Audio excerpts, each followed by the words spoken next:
प्रश्न आहे, घातपात आहे का? मला सुद्धा शंका आहे की कदाचित हे घातपात असू शकतं. अजित पवारांच्या अपघातानंतर रोहित पवारांकडून घातपाताचा संशय.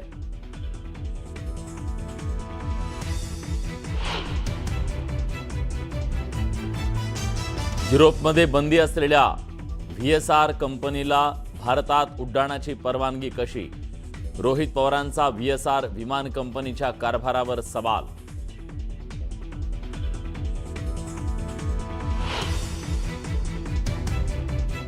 अजित पवारांच्या अपघातग्रस्त विमानातील कॉकपिट व्हॉइस रेकॉर्डर बंद. रोहित पवारांचा दावा, पायलट सुमितचा रेकॉर्डरही वाईट असल्याचा दावा.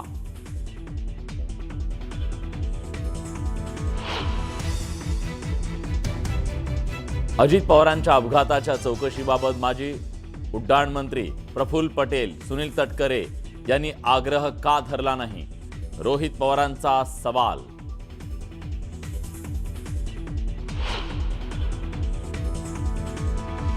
जयंत पाटील मुख्यमंत्र्यांच्या भेटीला. बैठकीत पार्थ पवार, सुनेत्रा पवारही उपस्थित.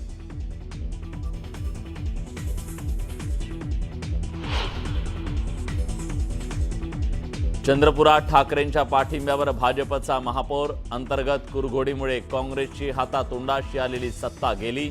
चंद्रपुरात महापौरपदी भाजपच्या संगीता खांडेकरांची निवड.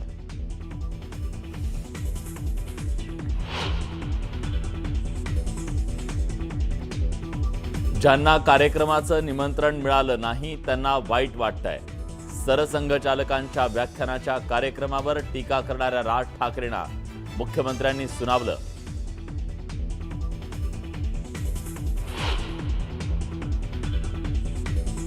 बारावीच्या पहिल्या पेपरला जाताना काळाचा घाला. डोंबिवलीतील सोहम कटरेचा लोकलमधून पडून मृत्यू.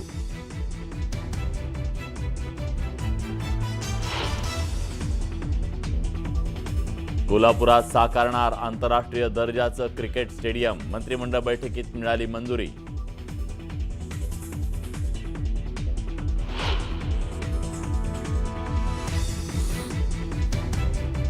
बीडच्या चौसाळामध्ये बारावीच्या परीक्षेदरम्यान कॉपी पुरवतानाचा प्रकार समोर. शिक्षणाधिकाऱ्यांच्या ड्रोन कॅमेऱ्यात धक्कादायक प्रकार कैद. जिल्हाधिकाऱ्यांकडून गुन्हे दाखल करण्याचे आदेश.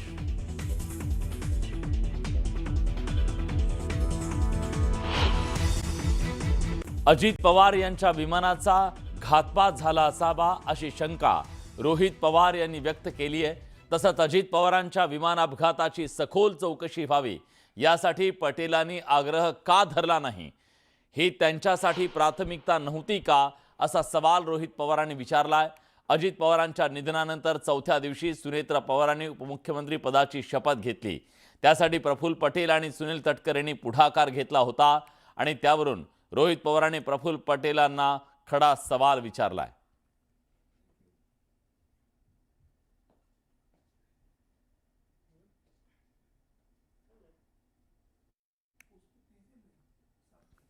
अलग अलग लोगों की अलग अलग प्रायोरिटी होती है.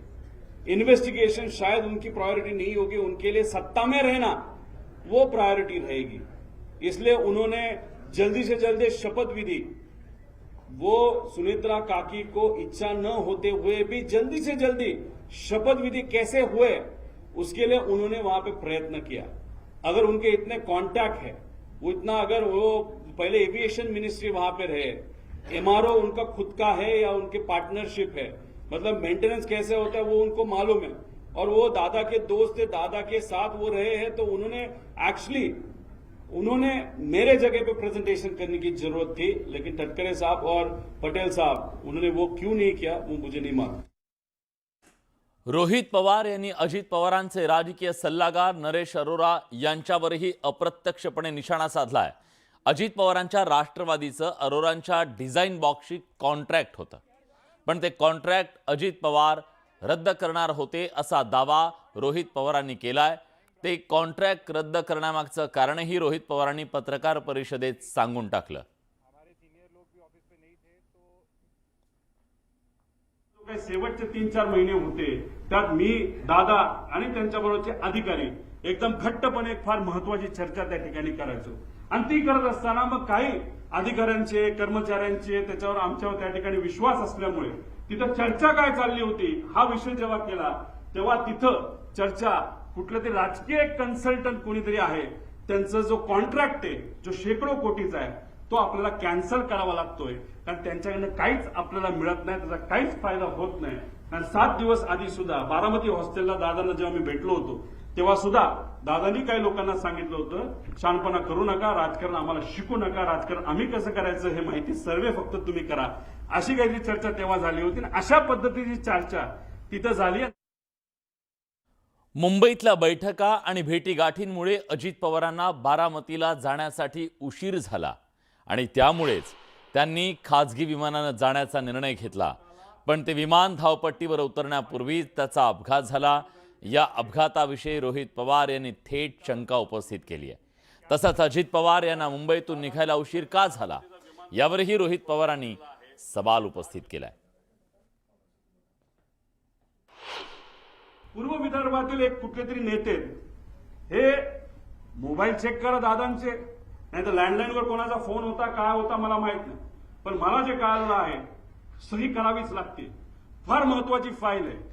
आणि मग ती फाईल कुठे हे जेव्हा बघितलं गेलं ती फाईल घरी नव्हती, ती फाईल मंत्रालयाच्या कार्यालयामध्ये होती दादांच्या.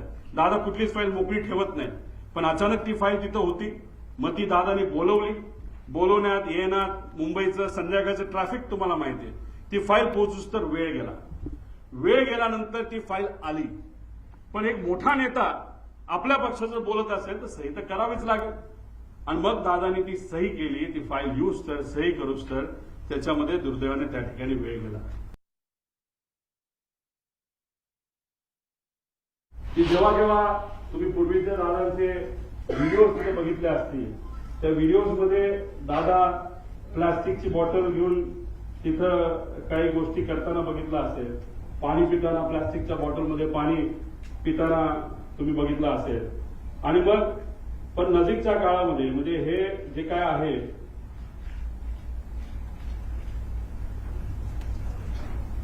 आता हे जे काय झालं ते झालं. ही गोष्ट कदाचित दादाच्या मनामध्ये असावी की कधीही काही होऊ शकतं. त्यामुळे गेल्या काही महिन्यांमध्ये दादा प्लास्टिक बॉटलवरनं दादा अशा बॉटलमध्ये त्या ठिकाणी आले होते. का आले होते, कशामुळे आले होते, ह्याच्यात काय करू शकता येत नाही. दरम्यान अजितदादांचा घातपात असू शकतो ही शंका रोहित पवार यांच्याकडून उपस्थित करण्यात आली. त्यासोबत VSR विमान कंपनीचा कारभार, पायलटसह अपघातासंदर्भातल्या इतर मुद्द्यांवर प्रश्न उपस्थित करत त्यांनी संशय व्यक्त केला. अपघातानंतर विमान मालकानं घाईघाईनं विमानाची स्थिती चांगली होती अशी प्रतिक्रिया दिली. याकडे लक्ष वेधून रोहित पवारांनी सडेतोड प्रश्न विचारले. विमानाचा टेक लॉग, एअरवर्दी रिपोर्ट कुठे आहे, नियमित मेंटेनन्स झाला नव्हता का असे प्रश्न त्यांनी उपस्थित केले. तर 13-14 दिवसात सरकारनं फक्त CCTV गोळा केले पण बाकी काही केलं नाही, चौकशी सुद्धा केली नाही. जर असाच उशीर केला तर सगळे मॅनेज केलं जाईल अशी भीती रोहित पवार यांनी बोलून दाखवली. आता हा प्रश्न आहे घातपात आहे का. मला सुद्धा शंका आहे की कदाचित हे घातपात असू शकतं. पद्धत मारायची काय असते त्या देगन नावाच्या पुस्तकात दिलेलं आहे की sometimes it's most effective to kill the driver and that's that. त्याचा अर्थ की एखाद्या व्यक्तीला आपल्याला जर मारायचं असेल तर सगळ्यात सोपा मार्ग कुठला असेल तर त्या व्यक्तीचा जो चालक आहे त्याला जर आपण मारलं तर विषय संपला. आता गाडीत असेल तर ड्रायव्हर, मोटरसायकलवर असेल तर रायडर आणि विमानात असेल तर पायलट, असं म्हणायला काय हरकत आहे. दादांचा दौरा का बदलला, विमानाची वेळ बदलली गेली का, पायलट खरंच बदलले का बदलले असे काही प्रश्न आहेत.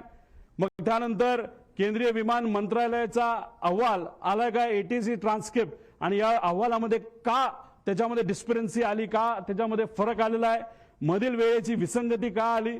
पायलट रडारचा 1 मिनिट आधीच ते जो ट्रान्सपॉन्डर आहे तो का बंद झाला, का बंद केला गेला, विजिबिलिटी कमी असताना सुद्धा टेक ऑफ का झालं. जर टेक ऑफ पुण्याचं एअरपोर्ट बॅकअप पकडून केलं असेल तर लँड करण्याचा प्रयत्न का तिथं झाला असा आमचा प्रश्न आहे. रनवे 29 अवेलेबल असताना, सेफ असताना, फ्लॅट असताना, कुठलंच टेन्शन तिथं नसताना, तिथं सूर्याचा पण त्रास नसताना सारखं सारखं मला रनवे 11च पाहिजे असं का त्या ठिकाणी सांगण्यात आलं. आधीच विमान कमी उंचीवर आणले गेले होते का. त्यानंतर शेवटच्या काही मिनिटात पायलट काहीच, जो मेन पायलट आहे, एवढी घटना जमीन जवळ येते, विमान टिल्ट होतंय, तिथं बंद पडतंय विमान, तरी तुम्ही काहीच बोलत नाही. याचा अर्थ काय. तर याचा अर्थ जर काढायला गेलं तर मी सामान्य परिवारातला एक व्यक्ती म्हणून, नाही तर सामान्य व्यक्ती ज्याचं टेक्निकल बॅकग्राऊंड कुठलंच नाही, मला असं वाटतं की हा अपघात नाही, हा 100% त्याच्यामध्ये घात असू शकतो. हे सगळे प्रश्न उपस्थित करत असतानाच रोहित पवार यांनी विमान मालकाला सुद्धा 5 प्रश्न विचारले. ते विचारतायत की विमानात काय बिघाड झाला होता, यांत्रिक बिघाड झाला असेल का, टेक ऑफ पूर्वी विमान चेक करण्यात आलं नव्हतं का, तपासणी करणारे कर्मचारी कोण होते, विमानाचा टेक लॉग कुठे आहे, विमानाचा एअरवर्दी रिपोर्ट कुठे आहे, विमानाचे नियमित मेंटेनन्स झाला नव्हता का, मग तो कोणी केला होता, विमानाचा हेवी मेंटेनन्स कधी झाला होता, त्याचा रिपोर्ट कुठे आहे, असे सवाल उपस्थित करत त्यांनी संशयाच्या घेऱ्यात घेतलाय. आता याच्यामध्ये VSR संदर्भात गंभीर बाबी आहेत आणि काय कोणाला बघितलं पाहिजे, ह्या क्लिअरन्स इंजिनियरला पकडलं पाहिजे, त्याशी चर्चा केली पाहिजे, क्वालिटी इंजिनियरशी बोललं गेलं पाहिजे, मेंटेनन्स इंजिनियरशी त्याच्यामध्ये बोललं पाहिजे. आणि हे सर्व नियमाचं उल्लंघन जर या कंपनीकडनं त्या ठिकाणी झालं पाहिजे तर या व्यक्तीवर कारवाई होणं आणि मनुष्यबळाचा गुन्हा या कंपनीच्या मालकांवर होणं अतिशय महत्वाचं आहे असं आमचं त्या ठिकाणी मत आहे. या देशामध्ये 2च MRO आहेत. एक मुंबईच्या आसपास आहे, प्रफुल्ल पटेल साहेबांची मालकी आहे त्या MROची असं आम्हाला त्या ठिकाणी कळतं, आणि दुसरं कुठे दिल्ली साईडला त्या ठिकाणी आहे. पण हे MRO आहे. पण ह्या कंपनीकडे एक वेगळा MRO होतो असं म्हणतात. ते स्वतःच्या कंपनीच्या माध्यमातून ही सगळी 27 विमानं ते मेंटेन त्या ठिकाणी करत होते. मग त्यांच्याकडे एक्सपोर्ट होते का.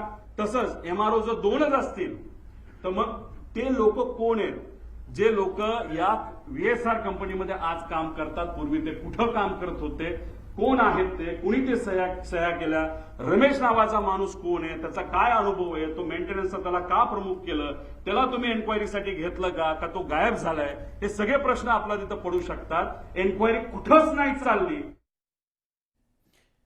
दरम्यान VSR कंपनीबाबत सुद्धा रोहित पवार यांनी काही गंभीर आरोप केलेले आहेत. कागदपत्रांवर वैमानिकांच्या उड्डाणाच्या तासांमध्ये फेरफार का करण्यात आला, कॉकपिट व्हॉइस रेकॉर्डर वारंवार बंद का असतात, विमान आणि प्रवासाच्या दरम्यान पाळली जाणारी चेकलिस्ट टेकलॉग वापरण्याची पद्धत कंपनीमध्ये नाही,